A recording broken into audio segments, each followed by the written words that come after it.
We have a major energy crisis going on in our world right now. Oil matters. You might be wondering, why does oil matter? And what can we learn about what is going on in the world of oil right now on geopolitical levels? And how does that impact the price of silver and gold? Will it impact the price of silver and gold? Absolutely. We need to keep abreast of these fascinating developments within the oil sector, and we're going to do that in this video right now. I've got 8 points I'm going to share with you about what is going on right now in the world oil market.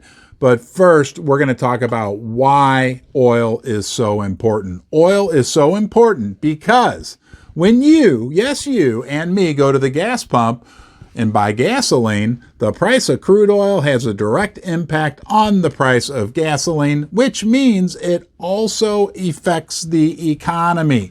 Not just in the United States, around the world. Our friends in Europe are reeling right now from a severe energy crisis. It is having major impacts on their economy, and higher gas prices, they have a major impact on the economy in the U.S. as well. Wars have been fought over oil, right? That's a known fact. We don't even need to dive into that any deeper.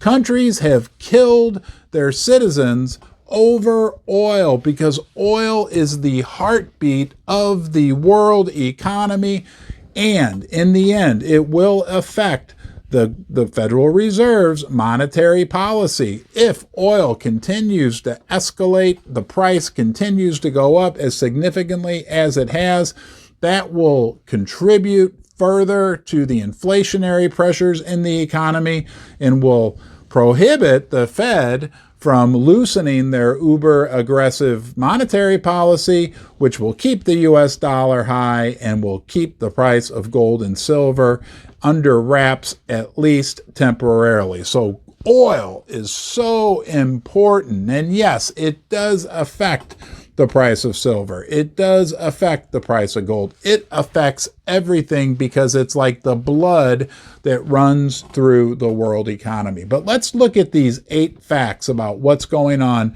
right now in the world when it comes to oil and see how things are getting really, really screwy. Point number 1, the world is moving away from fake digital paper assets, currency that's being printed nilly-willy, and moving back more towards real assets, things like silver, gold, and oil. We've heard Vladimir Putin come out directly and say, like, the West can print all the money they want, but they're going to have a hard time heating their homes with that paper. They need gas. They need oil. The world is shifting, the BRICS countries, the Middle East, towards putting more value on real assets. Point number 2, the oil-producing countries are making solid, legitimate, aggressive moves to limit the supply of oil on the market because they know they have something very valuable. OPEC recently announced a 2 million barrel per day decrease in oil production.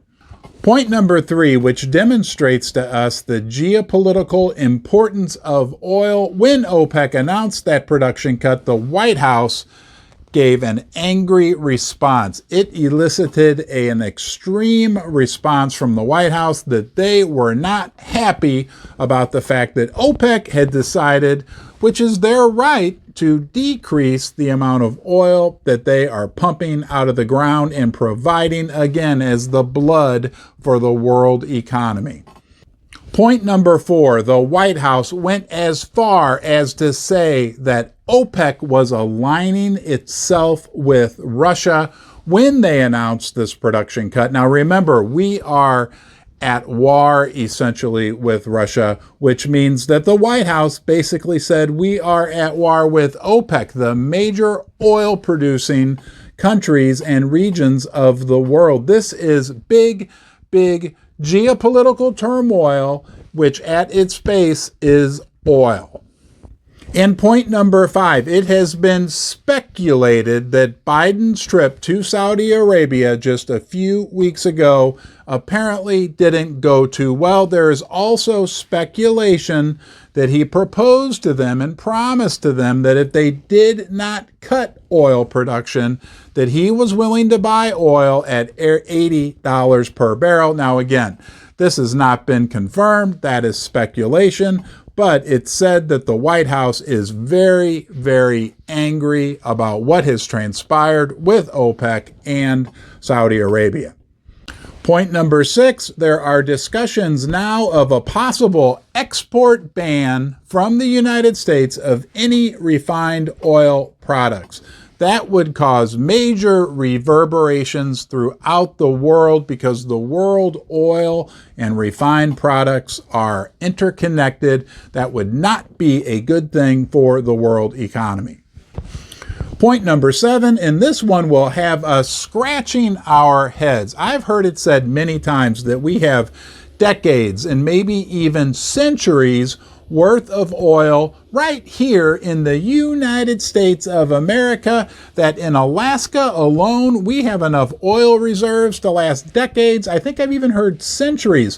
Why the heck aren't we drilling and using that oil that we could get from our own country instead of relying on foreign powers to deliver us the oil that we need? And if we are indeed moving toward an all-electric future, we might as well use it up now and use the savings that we would accrue to invest in the infrastructure that's needed for this all-electric future. But that just makes too much darn sense, doesn't it? And finally, point number 8.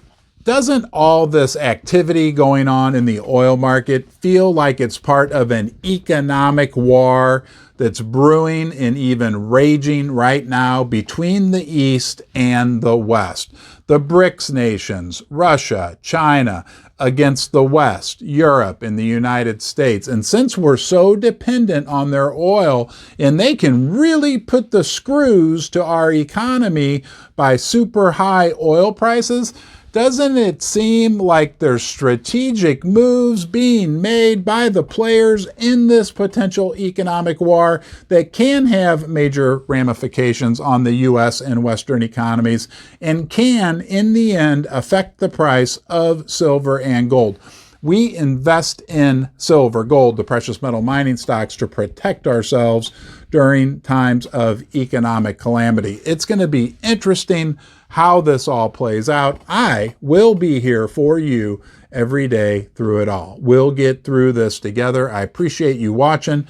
If you want to watch another video, you can do that right here. More important than that, until next time, I see you here in the basement. You, yes, you be well.